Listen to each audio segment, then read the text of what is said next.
Should you get emotionally attached to your motorcycle? So I've just decided I freaking love this bike. It's so good. I love it. Well, there's some advantages. It can make the experience a lot better. However, there's some disadvantages that can actually affect your riding. Let's take a look at the pros and cons of getting emotionally attached to your motorcycle.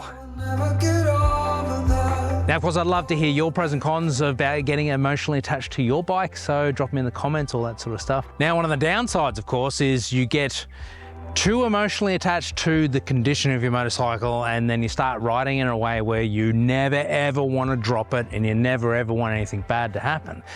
Of course, that's natural. There's always some reservation in the way that we ride. However, becoming too risk adverse and ending up riding in a way that doesn't carry the momentum you need and so on. So that can be a downside.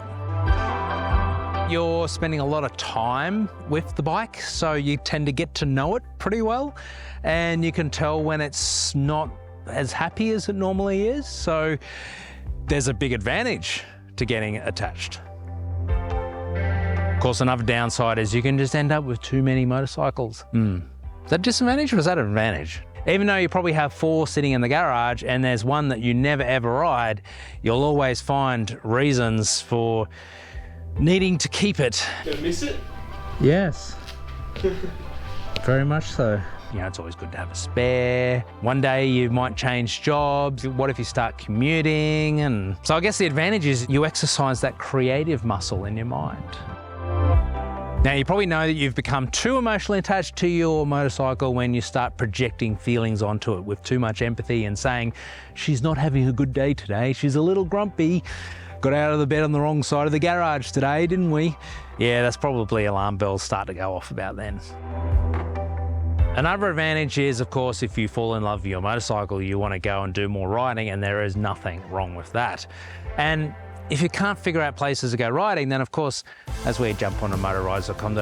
And if you're into tours, you can find all sorts of tours on there all over Australia. And if you're not into tours, then there's a whole do-it-yourself rides section where you can share rides and find other people's rides.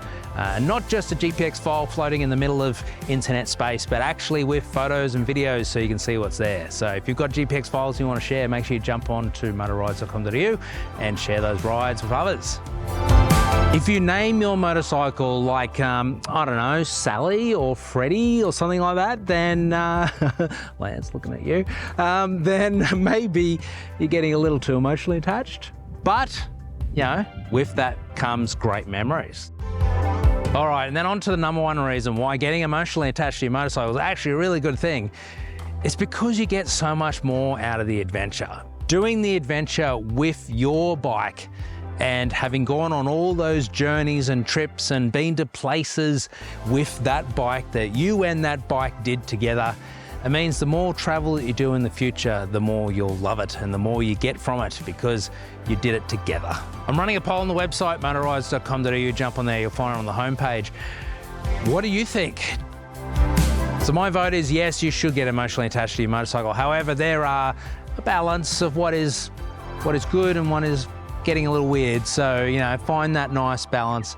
I think if you're getting the most out of your adventures because you enjoy being on the bike and you love the bike and you're not being too protective of it, then you're gonna have a lot more fun.